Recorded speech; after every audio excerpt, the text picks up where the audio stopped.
This is Angelina Jung, and I will be presenting Jisha Shat, Volker Hess, and Angela Fredrisi's article called Sex Hormones in Early Infancy Seem to Predict Aspects of Later Language Development.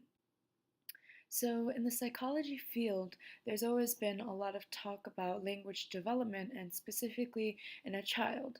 So, can you think of some aspects right now that you feel like can change and kind of nurture a child's language development? So you may have thought of some aspects like how many languages a child speaks, like whether or not they're bilingual or trilingual, is their vocabulary as as wide and as various as somebody who's monolingual? Or maybe you thought of, what kind of environment the child was raised in. Were they raised with two parents who talk a lot and they had a lot of practice talking? Or were they raised in a very quiet household where they didn't get to practice speaking as much as they could? Well, you may have figured out from the title of this presentation, but actually, sex hormones are something that can affect language development, and that's kind of what we're going to look into this presentation. So, just some background and some terms to know going forward. This experiment and research was actually carried out in multiple locations throughout Germany, such as Leipzig and Berlin, by three German psychologists that I did mention in the beginning. Some terms to know. So, the two main hormones that will be mentioned and that were primarily used in the experiment were testosterone and estradiol. So, you may have already known this from previous science classes, maybe, but testosterone is the primary male sex hormone. So, this one is particularly found in boys. And then estradiol, on the other end, is the primary female sex hormone. So there were actually many previous studies that have been done that kind of dabbled in a similar area of study that we're looking into today. So Hollier et al. In 2013 found that in boys, as cord blood testosterone increases, vocabulary size actually decreases, but this was not actually found in girls. And secondly, Fredrisi et al. In 2008 found that during the first puberty stage that takes place at age 2 to 4 months, so not the puberty stage that we all know of during grade school, but actually at an earlier age, there's a relationship that's found between testosterone levels and phonological discrimination.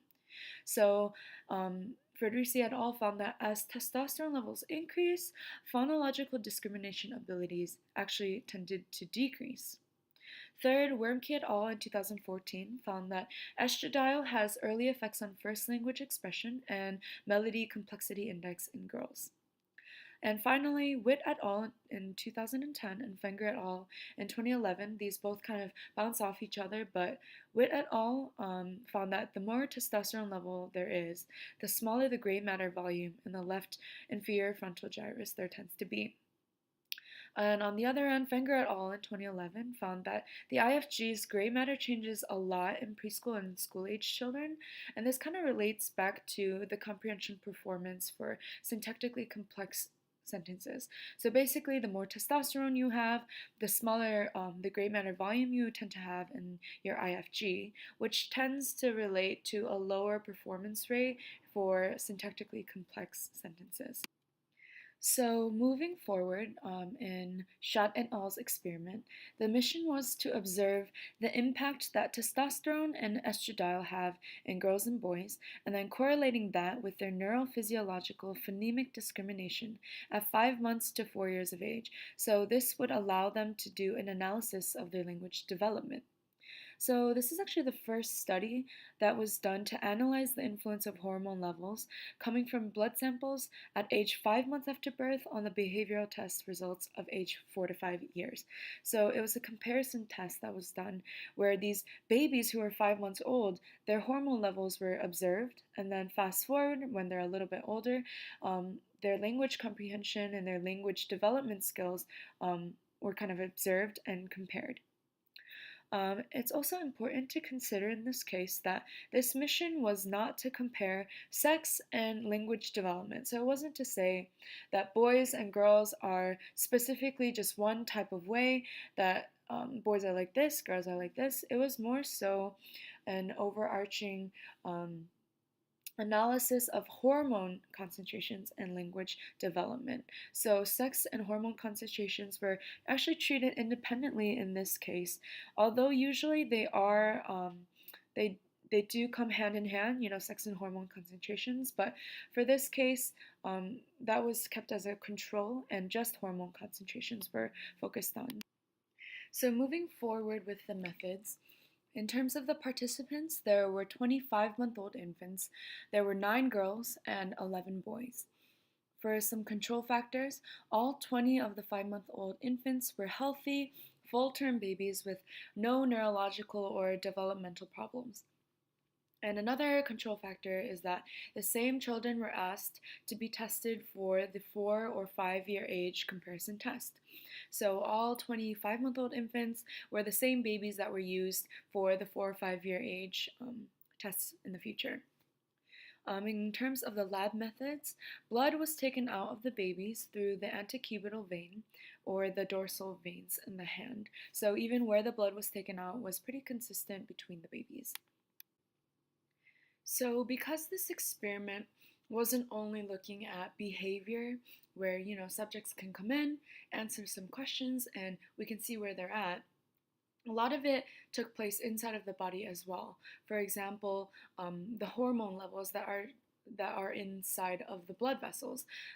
Because of these reasons, a lot of this experiment took place in hospitals and in laboratories.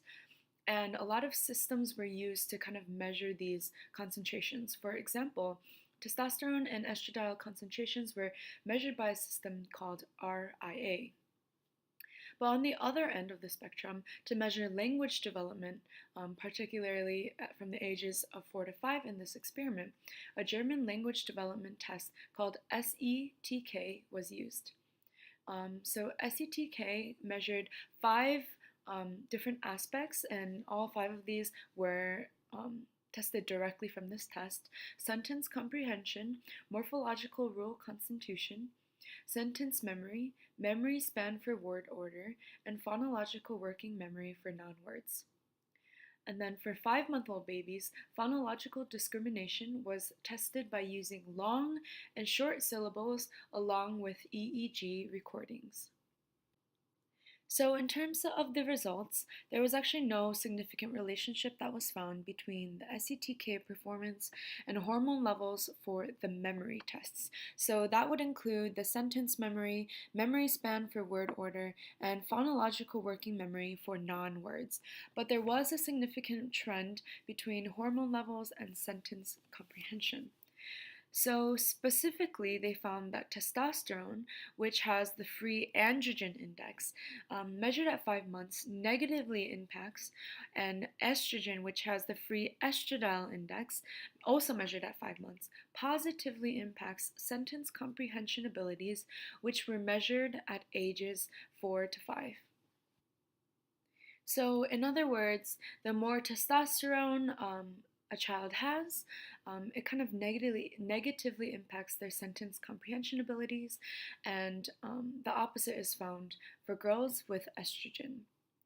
Another result that was found was that the higher the individual difference between the estradiol and testosterone concentration at age of 5 months, the worse the sentence comprehension abilities at age 4 to 5 years for that child. So let's take a look at some of the numeric results that the experimenters received during this study. Also, I just wanted to mention, like I mentioned in a previous slide, that you can see that testosterone and estradiol, both hormones, are being treated as independently from the sexes, the girls and boys categories.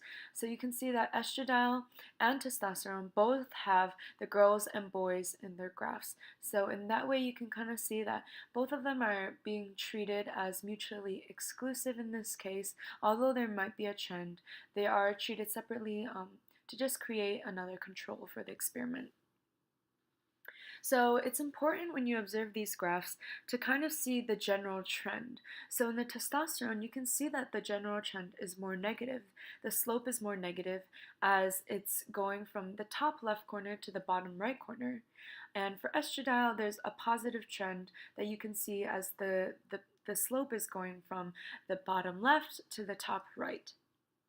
So more specifically, let's look at testosterone. You can see that the sentence comprehension at 4 years raw score is increasing as the free androgen index or the testosterone levels are decreasing. So let's take a look at the first blue triangle point that's towards the left. So that is the highest point, that is the highest testosterone level and the highest free androgen index. But this is actually the lowest comprehension score out of all of the subjects. And to the right, let's look at estradiol. You can see that the points are generally increasing, which means that as the free estradiol index increases, the sentence comprehension raw score is also increasing. So that shows you that the more estradiol you have, the higher the comprehension score tended to be. So further results actually allowed for greater analysis in this experiment. So in this case, event-related potentials, also known as ERPs, were measured in a language-related passive discrimination test at age 5 months in an earlier study by Frederici et al. In 2008, which included data for each child participating in this study. So all of the participants that were included in this study were also included in Frederici et al.'s experiment in 2008. So that was an additional data that was able to be used to make more analyses in this experiment. And therefore, further comparisons and analysis could be made using these ERPs, which included mismatch negativities, also known as MMN, which is the brain response when there is a violation of a rule or an odd stimulus of all of the stimuli that are occurring. And the results showed that a more negative MMN amplitude, which entails a larger effect, at 5 months is correlated with lower testosterone concentration at 5 months, higher concentration of estradiol at 5 months, and better sentence comprehension at 4 years old. So, in other words, these children were able to detect these violations of rules in language better when they had a lower testosterone concentration and a higher estradiol concentration.